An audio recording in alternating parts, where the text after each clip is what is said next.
For today's tutorial, we're going to work on exercises, strengthening and stretching to set you up for floor work and specifically the Turkish drop. So here's a few tools I like to have: a yoga mat or a nice soft surface, an extra yoga mat, a roller, and I've got some blocks over here, some nice yoga blocks. These are from cork. They're pretty sturdy, so you can also use the foam ones, and a couple of little towels. So you can probably look around your house and find some tools to use to set yourself up. So one of the main things that I personally, these are some things that have helped me throughout the years and also helped me get through some injuries as well. So one of the main things for me, the most important thing for me, is a lunge, a really good solid lunge. So keeping the feet parallel, you're going to take that back heel up here, take those hips forward, and tuck that pelvis in, right? So this is just your basic. You can have the arms up, you can have them reaching around on the hips. You can use the wall or a chair for balance if that's enough for you. You feel like that's deep enough, you can kind of get through. Just make sure you're not too shallow, because you really want to open up that hip on the extended leg, right? So really pull through here, lift up, and then make sure you're not just dumping into the low back. Pull the pelvis in. I personally like to take the hands down to the floor. So that feels a little bit better for me. So I can come in here, I like to take some nice deep breaths, and it's really important to spend some time here. Make sure that you're breathing and you're relaxed. Another way to deepen that stretch is to bring the forearms down to the floor. That gets a little bit deeper. It also takes the piriformis on the opposite leg, right? So you can stay down here. And again, I'm just buzzing through these, so make sure that when you apply them, you're going to spend a few minutes in each position. So find some great music to play with. The other option is to drop that knee to the floor. Get a little bit deeper. Top of the foot. I like to do the twist fit. So I take my hand down, opposite arm reaches up, I twist, and I reach towards that foot. This might be enough. If you can grab that foot. So this is a great way to open up the quadricep. Open up the front of that leg. Feels so good. And then you can extend, stay here. And you might even want to double up on the yoga mat. That's also a great little tip if it feels too hard on the surface. So let's come back up. Dog for transition. So just going to do both sides. Again, I'm going to be going through this really quickly, so these are ideas for you to add to your warm-up, your extended warm-up. So I like to really just kind of smush around. You also can feel the toes starting to open up. The feet are really important. And opening up the feet, flexibility in the feet. Again, you can take it a little bit deeper, down onto the forearms.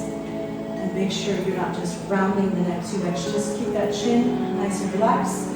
Breathing smoothly.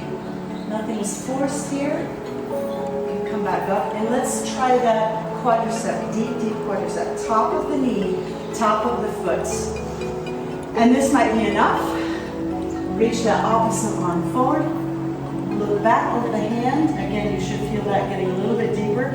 And if it's available to you, start to reach towards the foot. Maybe you're here, maybe you can grab the outside of that opposite foot. And then pull that heel towards the glute. You're not going to force it, you're not going to jam it. You should feel a delicious stretch. That's really important. So you want to make sure you're preventing injury. And you've got a nice warm-up that precedes this. So you've got your heart rate up, your body's a little bit warm, your muscles are warm. I've been dancing this morning, so I'm feeling pretty good. And then extend, shake it out, and get that in. All right, a couple of other nice deep stretches to do. So I mentioned the feet. Those are really, really important. Have helped me a lot. And I've got torn some ligaments in my feet over the years, so I'm still needing to modify a few things. So let me show you a few things that I do. So one of the things I like to do is I like to sit on a block. And the great thing about a yoga block is you can have it low, you can have it medium, or you can have it high. So you have all these different options. So let's start with the feet flat onto the floor, and you can sit high up on the yoga block here. So this might be enough. Make sure, again, you're not dumping out, pulling in the pelvis, and just your favorite song again and just pull in here. You might just rest here.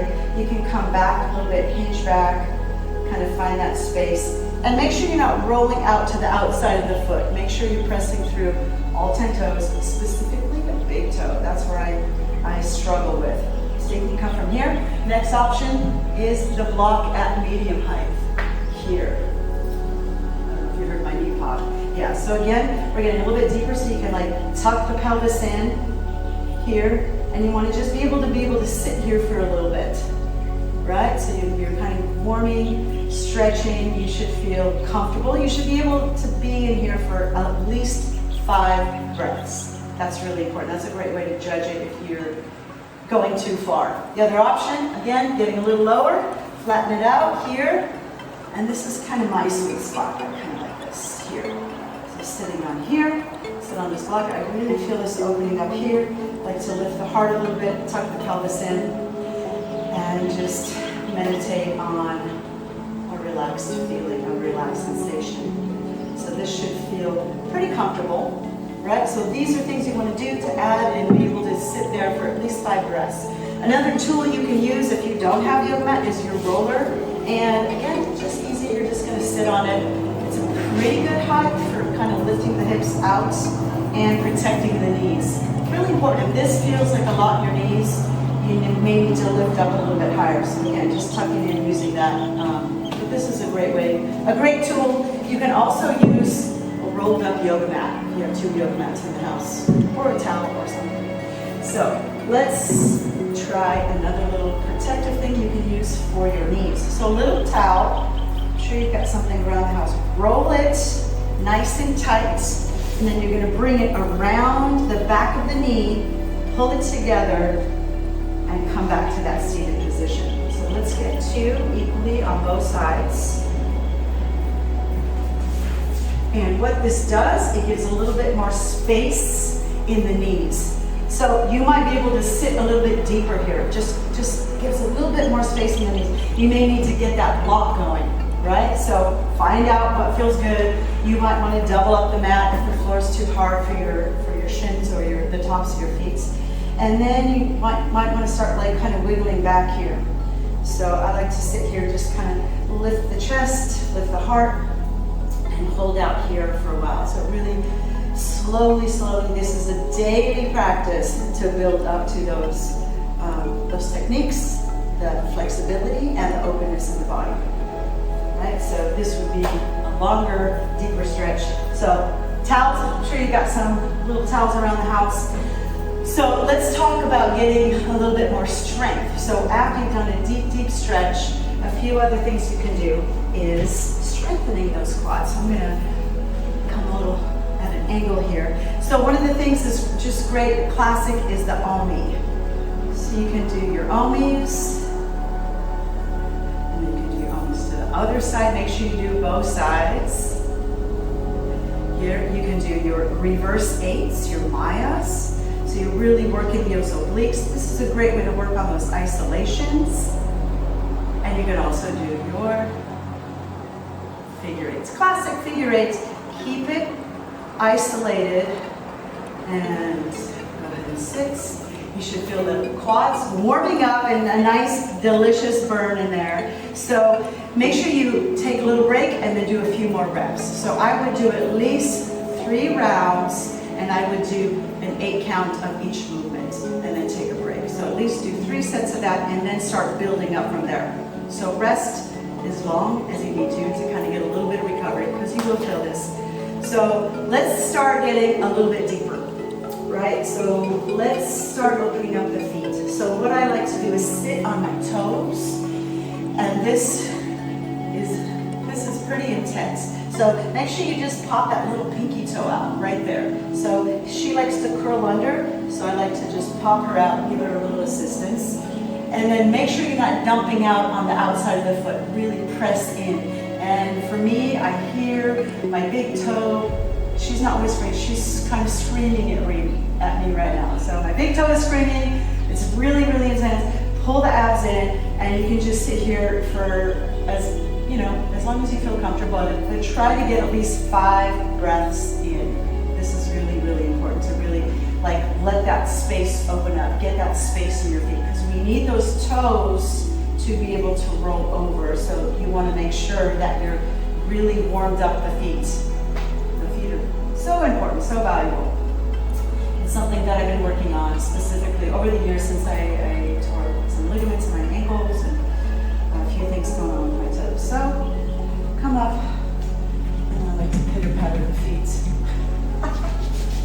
Rub them around, really does get that blood flow coming back in.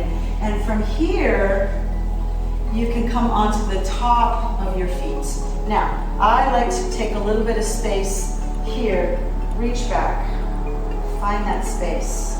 Then I come forward, I like to plant my hands here, and I'm gonna roll to the tops of my toes. And use your core, use your abs, find that space. And you can go as high or low. Try to keep the knees together, don't let them spill out. So you can find you're getting the tops of the toes and the backs of the toes. So I would do a couple of rounds of those. That would be really, really important. So let me give you another tip and tool how to get down onto the floor and building up that strength. So come on up. And I like to use just an extra yoga mat, or you can use a towel.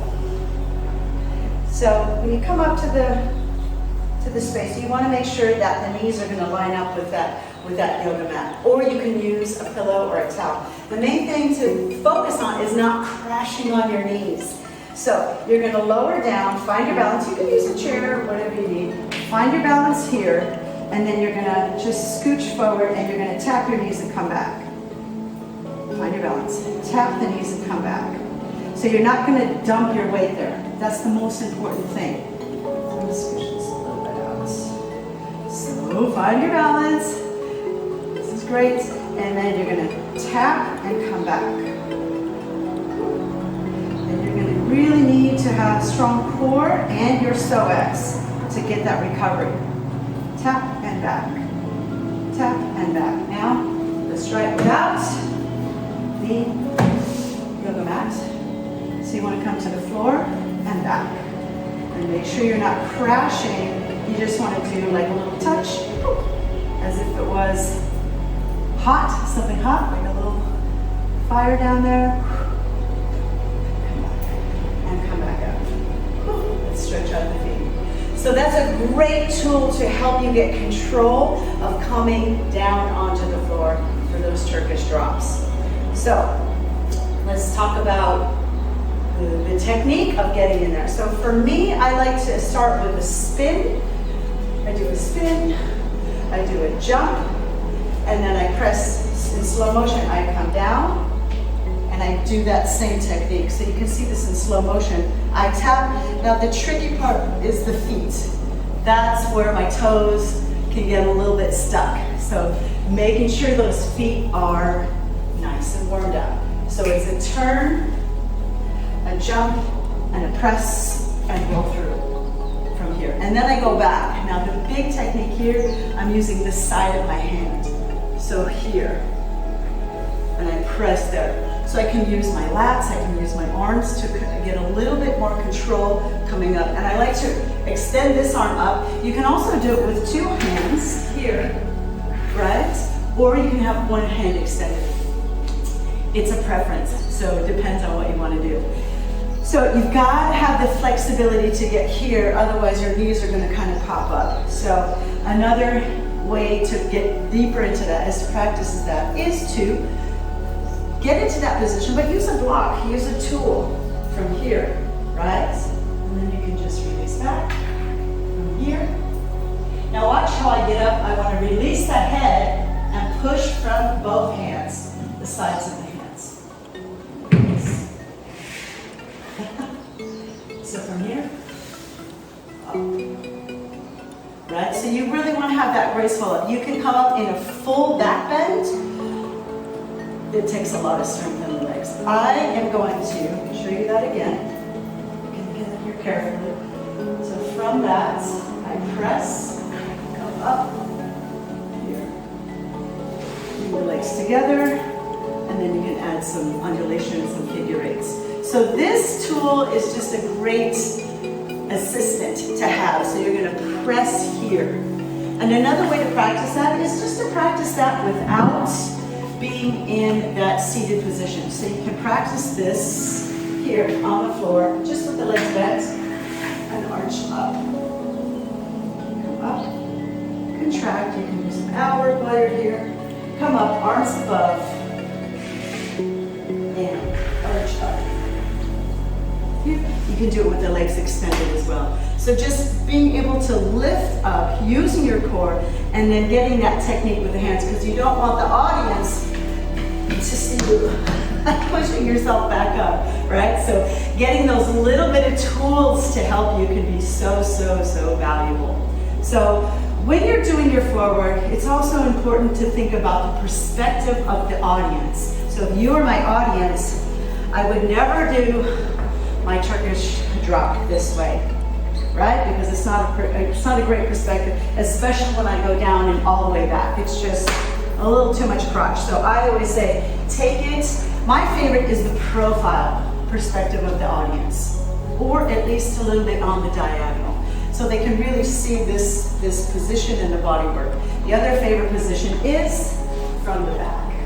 So going from here, up here, right? So you can do some arm work here. You can do some arms. You can do some hip shimmies. And then when you come up, bring those legs together.